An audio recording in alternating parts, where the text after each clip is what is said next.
আসসালামু আলাইকুম। আত্মহত্যা করা যদি কারো ভাগ্যে লেখা থাকে, তাহলে যে আত্মহত্যা করে সে পাপী কেন বা অপরাধী কেন? এই প্রশ্নটা আমার আপনার অনেকের মধ্যে আছে। আমি এই প্রশ্নটার উত্তর খুঁজে পেয়েছি। আমি সেটি আপনাদেরকে কোরআন, হাদিস ও একটা উদাহরণ দিয়ে বোঝানোর চেষ্টা করব। প্রথমে উদাহরণটা দিই। দেখুন, আমি একজন শিক্ষক। আমি ছাত্রছাত্রীদেরকে অঙ্ক শেখাই। আমি জানি যে কোন ছাত্রটা পরীক্ষা দিলে অঙ্কে পাশ করবে, কে পাশ করতে পারবে না, এটা আমি জানি। এখন ধরুন, রহিম নামে একজন ছাত্র আছে, সে পড়াশোনা করে না। আমি জানি যে ও যদি পরীক্ষা দেয় তাহলে ও পরীক্ষায় ফেল করবে। আমি এইটা আমার ডায়েরিতে আগে থেকেই লিখে রাখলাম। এখন 1 মাস পর পরীক্ষা হলো, রহিম পরীক্ষা দিল।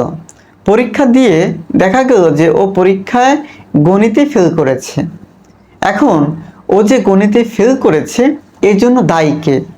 আমি আগে থেকে লিখে রেখেছি এজন্য কি ফেল করেছে, নাকি ও ওর নিজের কারণে ফেল করেছে? অবশ্যই বলবেন যে ও পড়াশোনা করেনি, অর্থাৎ ফেল করার জন্য ও নিজে দায়ী। একইভাবে আল্লাহ তাআলা হচ্ছে অসীম জ্ঞানের অধিকারী।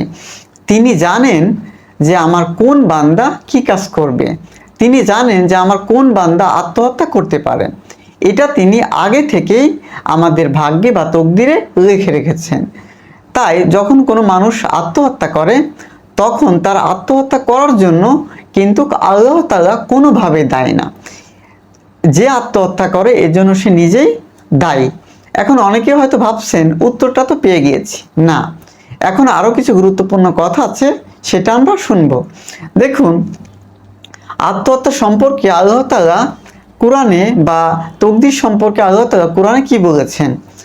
দেখুন, আল্লাহ তাআলা বলেন যে যে ভালো কাজ করে সে নিজের জন্যই করে, আর যে খারাপ কাজ করে তার ক্ষতিও তার নিজের।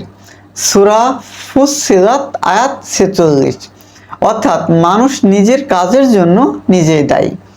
আল্লাহ তাআলা কোরআনের আরেকটা আয়াতে বলেছেন যে নিশ্চয়ই আমি মানুষকে পথ দেখিয়েছি, এখন সে চাইলে কৃতজ্ঞ হবে আর চাইলে অকৃতজ্ঞ।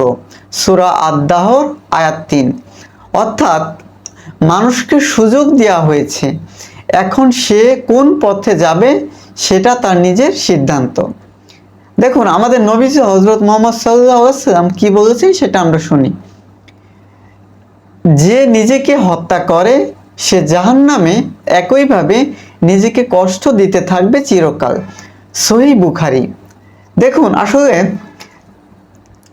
কে কি কাজ করবে এটা তার নিজস্ব ব্যাপার। আল্লাহ তাআলা মানুষকে একটা ইচ্ছা শক্তি দিয়েছেন। চাইলে মানুষ ভালো কাজ করতে পারে, চাইলে খারাপ কাজও করতে পারে। আল্লাহ মানুষকে কোনো খারাপ কাজের জন্য জোর করেন না। মানুষের যেহেতু ইচ্ছা শক্তি দিয়েছেন, মানুষ তার ইচ্ছা শক্তির উপরেই সে ভালো বা মন্দ কাজটা। আচ্ছা, এবার একটা প্রশ্ন হচ্ছে যে আমি এই প্রশ্নের উত্তরটা কিভাবে পেলাম? দেখুন, কোরআন বা হাদিস সম্পর্কে আমার জ্ঞান একেবারে সামান্য। আমারও এই প্রশ্নটা মনের মধ্যে ছিল, আমি বিভিন্নভাবে এই প্রশ্নটার উত্তর সংগ্রহ করেছি, সেটাই আপনাদের সামনে উপস্থাপন করলাম। এখন আপনার যদি আমার এই প্রশ্নের উত্তরটি সঠিক মনে হয়, তাহলে আপনি আমার চ্যানেলের অন্যান্য ভিডিওগুলো দেখবেন। আর যদি মনে হয় যে না, এই প্রশ্নটা সঠিক না বা উত্তরটা সঠিক না, তাহলে আমার ভিডিও আপনার দেখার প্রয়োজন নেই। এতক্ষণ সাথে থাকার জন্য অসংখ্য ধন্যবাদ।